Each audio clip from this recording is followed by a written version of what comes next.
Welcome back to the deep dive. Today, we're giving you the shortcut to understanding, well, one of the world's most incredible corporate legacies, the Tata Group. Yeah, we're going to unpack the sources that trace this thing right from the very beginning. And it's a wild path. It twists from ancient religious persecution through some pretty controversial 19th century trade. All the way to literally defining modern Indian industry. It's not just a business story. It's really an epic tale.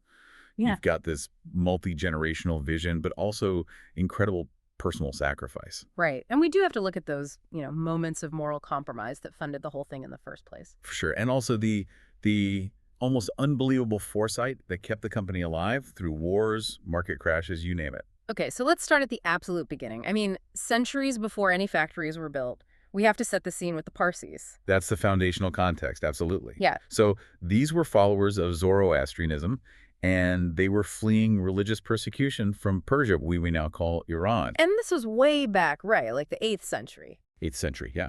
They sailed east, found a safe haven in Gujarat in India.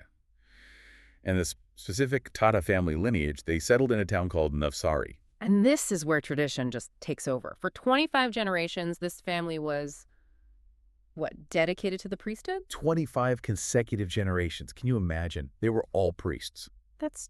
It's hard to wrap your head around the pressure to be the one guy who breaks that cycle. And that one guy was Jamsetji Tata. He just decided, the family's future isn't in religion, it's in commerce. A huge pivot. And the first step he took was making sure his son, Jamsetji, got an English education. A crucial move.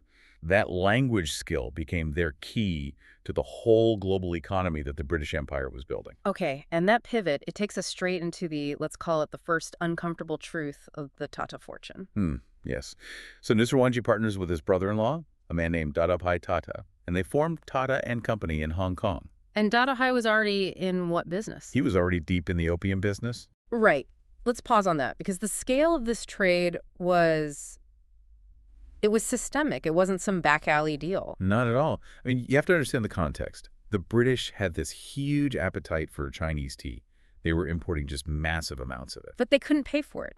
They didn't have enough gold or silver to balance the books. Exactly. A huge trade imbalance. They needed a commodity they could sell to China. A commodity they could, frankly, force on the market, create the demand. And that commodity was opium. It is really difficult to grasp that the very foundation of this incredibly respected industrial empire was built on, drug trafficking. A foundational dirty secret.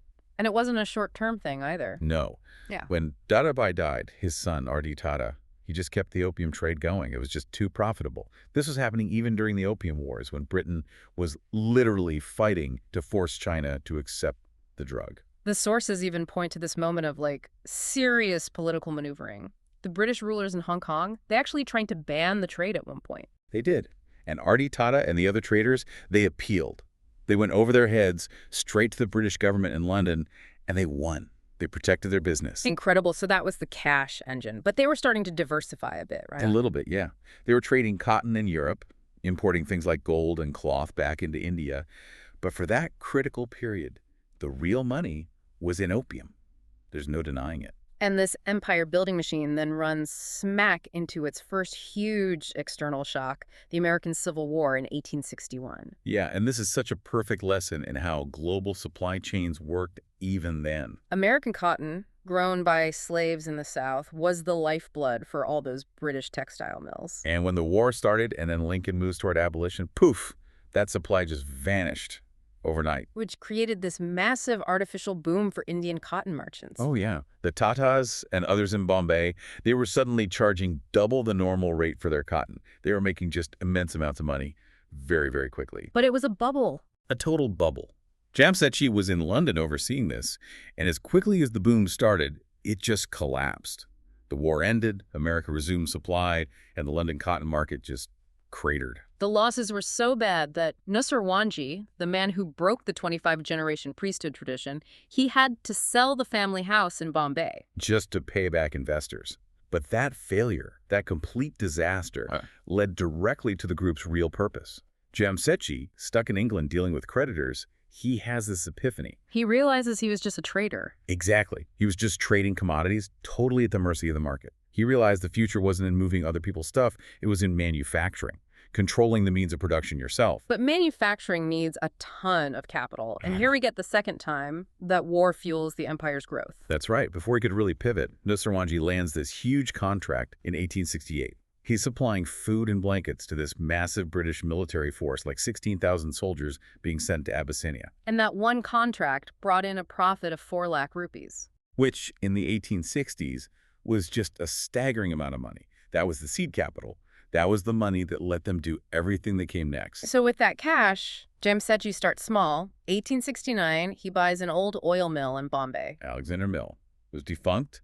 He converts it to a cotton mill, runs it for 2 years, and then sells it for a big profit. So he proved the concept. He could run a factory. And that proof of concept led to his first real long-term venture, the Central India Spinning, Weaving, and Manufacturing Company, founded in 1874. Okay, so now we're into the truly visionary era. Jamsetji knew Bombay was the wrong place to build. It was expensive, disconnected. He had these 4 strategic criteria, and they were non-negotiable. He needed a place with cotton grown nearby, an abundant source of water, easy access to coal for fuel. And crucially, good railway connections to get the finished product out. Which led him to Nagpur. He opened the Empress Mill there, January 1st, 1877. He was only 37. And he imported everything, all the machinery from Manchester, from England. The physical setup was one thing, but the human side was the real challenge. The work culture in Nagpur was, well, let's call it loose. People would just not show up. Right, which makes production a nightmare. And this is where Jamsetji does something completely radical for the time. Totally unheard of in India or even most of the West. To build loyalty, he introduces a formal provident fund for retirement and health insurance for accidents on the job. He's giving them a stake in the company, in their own future. But he also understood culture. He'd host these huge family days and sports days. He'd give out prizes, gold chains, watches, cash to his 1,000 employees.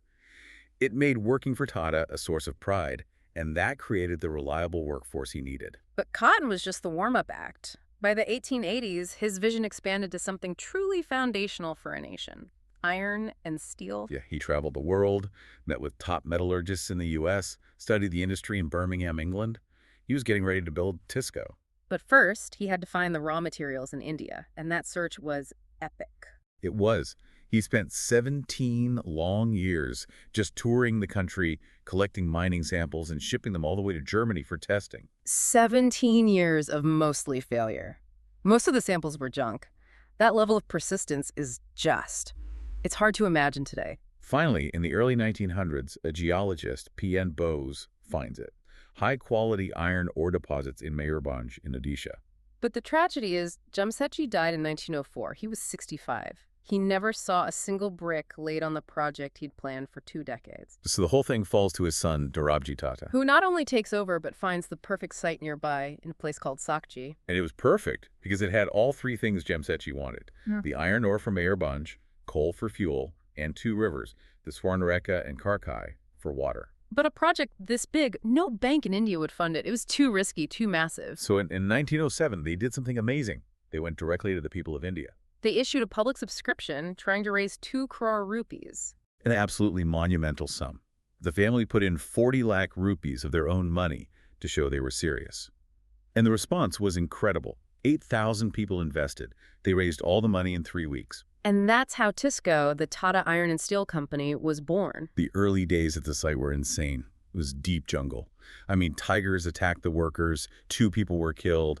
Elephants would get agitated by the machinery noise and just storm the work site. Unbelievable.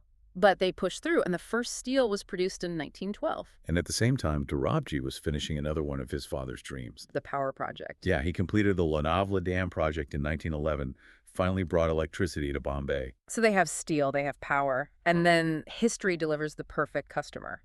World War I in 1914. The war was a lottery for Tisco. It was their first huge customer. Britain needed endless supplies of steel for cars, trucks, railway tracks. Especially for the campaign in Mesopotamia. Exactly. Tisco saw explosive growth. The viceroy even renamed the town of Sakji to Jamshedpur in 1919 to honor the founder. But just like after the Civil War, the post-war crash was instant and brutal. Horrific. The war ends, the orders vanish, the market collapses. They have this massive workforce with nothing to do. Banks won't give them loans. They can't even make payroll. They were on the verge of going under. And this is where J.R.D. saves the company. through sheer personal sacrifice. He sells his own property, and get this, he mortgages his wife's personal jewelry to raise 2 crore rupees. That's an incredible image. The founder's son pawning his family heirlooms to make sure the workers get paid. He got another 1 crore loan from the Maharaja of Gwalior, and that just barely kept the vision alive. But the fight wasn't over. After the war, the British government started favoring imported British steel. Which leads to this fascinating political alliance. You have Jawaharlal Nehru and Muhammad Ali Jinnah, future leaders of India and Pakistan, lobbying together For what? to get the British government to impose tariffs on imported British steel to protect Tisco. And it worked. It just showed how important Tata had become to the idea of an independent India. So J.R.D. stabilizes things. He dies in 1932. And after a brief leadership period, the mantle passes in 1938 to J.R.D. Tata. Jahangir Ratanji Tata from the maternal side of the family. And he inherits a company that's, again, a bit unstable. So his first job is just cleaning house. He closes failing businesses, sells off properties, just to make sure the core is healthy. But he was a modern visionary. He gets this idea from a British pilot. And in 1932, he co-founds Tata Aviation Services. The company takes to the skies. Then comes World War II. Steel demand shoots up again. Right. And the British government seizes all their commercial aircraft for the war effort. This actually prompts J.R.D. to try and build planes, Tata Aircraft Limited, but the permit gets revoked after the war. So after the war, Tata Airlines becomes Air India in 1946. But then comes Indian independence and a huge shift in politics. Court socialism. In 1953, the new Indian government nationalizes Air India. J.R.D. fought it, didn't he? He fought the low compensation they were offered, yes. But Prime Minister Nehru knew J.R.D. was a genius.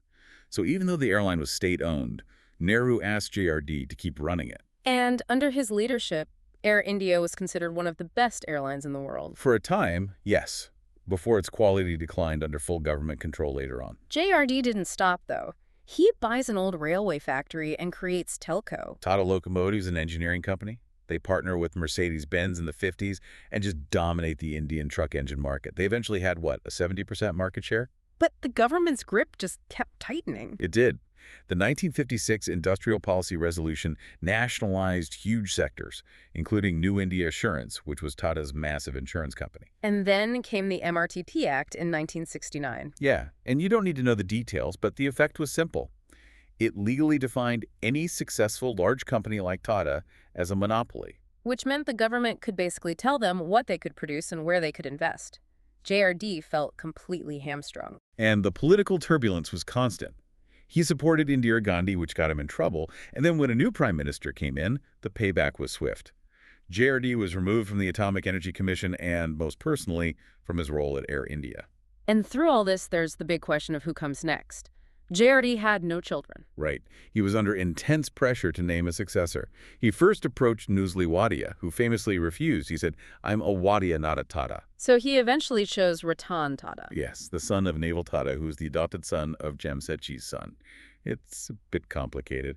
But J.R.D. made the choice, even though he felt Ratan needed more experience. And in 1991, J.R.D. finally hands over the keys to the entire Tata Group to Ratan Tata, right as India was beginning to open up its markets. A new era begins. What an incredible story. We've gone from a family of priests through the morally complex opium trade, literally fueled by profits from war, to a company that then laid the foundation for modern India's industry: steel, electricity, aviation. The biggest takeaway for me is the resilience, the commitment to that long-term vision. They survived the Civil War cotton crash. They were nearly wiped out after World War I, forcing J.R.D. to mortgage his wife's jewelry. They fought off government nationalization for decades. And that original vision, it took 17 years just to find the iron ore. Which leaves a pretty big question for you to think about. When you look at India's foundational infrastructure, the steel for the railways, the power for Bombay, an international airline, how much of that was laid down not by some grand government plan, but by the relentless multi-generational pursuit of these huge projects by one private family, a family that was often working against the political climate of the day? What does that tell us about the relationship between private vision and national development? A provocative thought indeed. Thank you for joining us on this deep dive.